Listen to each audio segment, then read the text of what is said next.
कैसे हो एवरीवन। मैं उम्मीद करता हूँ सब अच्छे हो गए। तो आपका बहुत बहुत स्वागत है आपके परिवार आरजी एजुकेशन में। तो आपको सबसे पहले गुड मॉर्निंग। तो चलिए मैं आपके साथ फिर से जुड़ा हूँ न्यू चैप्टर के साथ, भारत के राष्ट्रीय चिन्ह। और वेरी इंपॉर्टेंट, किसी ना किसी पेपर में एक नए क्वेश्चन जरूर बनता है। तो चलिए हम डिस्कस करते हैं। चलिए पहला क्वेश्चन पहला कर रहे हैं, भारतीय ध्वज। तो भारतीय जो इंडियन फ्लैग है उसके बारे में पहले हम बात करते हैं। देखो ये 3 पट्टी वाला तिरंगा है। क्या पट्टी वाला? 3 पट्टी वाला तिरंगा है। भारत का राष्ट्रीय ध्वज है। राष्ट्रीय ध्वज की लंबाई और चौड़ाई का अनुपात कितना होता है? 3:2, 3:2। ये याद रखना। भारत की संविधान सभा ने राष्ट्रीय ध्वज का प्रारूप 22 जुलाई 1947 को अपनाया था। याद रखना है, 22 जुलाई 1947 को अपनाया था। सफ़ेद पट्टी के बीच में नीले रंग का जो चक्र होता है, जो नीले रंग का चक्र जो होता है जिसमें 24 तिल्लियाँ हैं, इस चक्र को सारनाथ में अशोक स्तंभ से बने चक्र से लिया गया है। ये याद रखना, चाहे पॉइंट बनाते रहना, एक क्वेश्चन जरूर बनता है। चलिए, राष्ट्रीय ध्वज का केसरीय रंग राष्ट्रीय ध्वज का केसरीय रंग जागृति और सूर्य तथा त्याग का प्रतीक है। और सफेद रंग सत्य, क्या है सफेद रंग? सफेद रंग है सत्य और पवित्रता।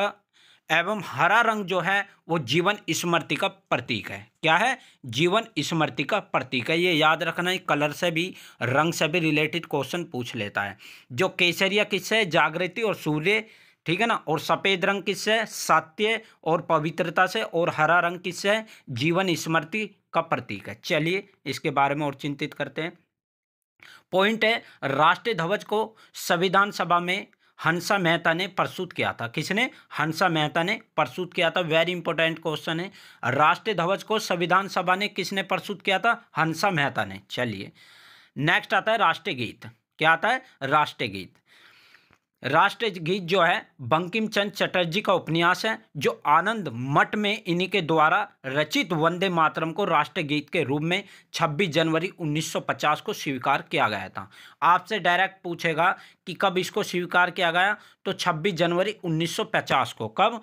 26 जनवरी 1950 को, ठीक है, स्वीकार किया गया। इस गीत को सबसे पहले 1896 में भारतीय राष्ट्रीय कांग्रेस के कोलकाता अधिवेशन में गाया गया था। वेरी इंपॉर्टेंट, कब गाया गया था? 1896 में भारतीय राष्ट्रीय कांग्रेस के कोलकाता अधिवेशन में गाया गया था। इसे गाने की सीमा कितनी है? 1 मिनट और 5 सेकंड। 1 मिनट और 5 सेकंड। डायरेक्ट आपको दे देगा 65 सेकंड भी कह सकता है। कितना? 65 सेकंड भी कह सकता है। चलिए नेक्स्ट। नोट, भारतीय संसद के अधिवेशन का प्रारंभ जनगण मन से और समापन, देखो भारतीय जो संसद का अधिवेशन जो प्रारंभ होता है वो जनगण मन से होता है। जनगण मन से होता है। और जो समापन होता है वो वंदे मातरम गायन से होता है।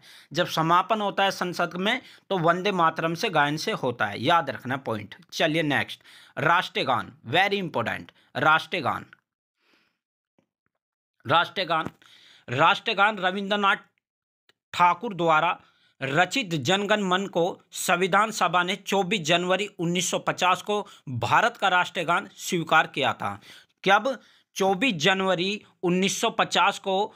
24 जनवरी 1950 को भारत का राष्ट्रीय गान स्वीकार किया गया। ठीक है, इसको गाने का समय 52 सेकंड तथा संक्षिप्त 20 सेकंड है। यह सबसे पहले 27 दिसंबर 1911 में भारत का राष्ट्रीय कांग्रेस के कोलकाता अधिवेशन में गाया गया था। कब? 27 दिसंबर 1911 में। अब देखो, आपको डायरेक्ट ये नहीं कि 1911 ही देगा, आपको डेट भी दे सकता है। पेपर हार्ड होने लग गए हैं, एग्जामिनर का कुछ नहीं पता, आपको डेट के साथ पूछ ले तो डेट भी याद रखनी है। कब? 27 दिसंबर 1911 में। कब? 27 दिसंबर 1911 में राष्ट्रीय कांग्रेस को कोलकाता अधिवेशन में गाया गया था। याद रखना। इसको भारत भाग्य विधाता शीर्षक से प्रकाशित किया गया है। क्या गया है? इसको भारत भाग्य विधाता शीर्षक से प्रकाशित किया गया था। चलिए नेक्स्ट, भारत का राष्ट्रीय प्रतीक। भारत का राष्ट्रीय प्रतीक सारनाथ स्थित अशोक के सिंह स्तंभ के शीर्ष भाग की अनुकृति है। भारत का राष्ट्रीय सारनाथ स्थित अशोक के सिंह स्तंभ की शीर्ष भाग की अनुकृति है। भारत सरकार ने इसे 26 जनवरी 1950 को अपनाया था। कब? 26 फरवरी भारत सरकार ने 26 जनवरी 1950 को अपनाया था।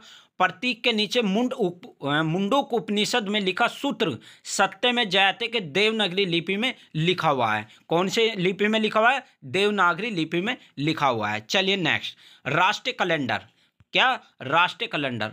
भारत का राष्ट्रीय कैलेंडर शक सर्वत पर आधारित है। राष्ट्रीय पंचांग को सरकारी कार्य में प्रयोग के लिए 22 मार्च 1957 को अपनाया गया था। वेरी इंपॉर्टेंट, कब अपनाया गया इसको, कैलेंडर को, राष्ट्रीय कैलेंडर को? 22 मार्च 1957 को अपनाया गया था, जो सरकारी कार्य करने के लिए, जो सरकारी कार्य में प्रयोग के लिए अपनाया गया था। तो 22 मार्च 1957, ठीक है, याद रखना। इसका जो पहला महीना होता है वो चैत्र का होता है और अंतिम महीना फाल्गुन का होता है, ये याद रखना। पहला कौन सा होता है? चैत्र। अंतिम होता है फाल्गुन का, ठीक है ना। फाल्गुन का वो होता है जब मार्च वगैरह चलता है, होली होती है, ठीक है ना। और चैत्र होता है अप्रैल में, ठीक है, ये याद रखना। आई होप आपको क्लास अच्छी लगी होगी, और अगर क्लास अच्छी लगी है तो प्लीज़ शेयर, और जो भी न्यू स्टूडेंट है वो सब्सक्राइब और कमेंट और लाइक करके जरूर बताएं आपको नेक्स्ट वीडियो किस टॉपिक पे दूं, ठीक है। चलिए, थैंक यू सो मच।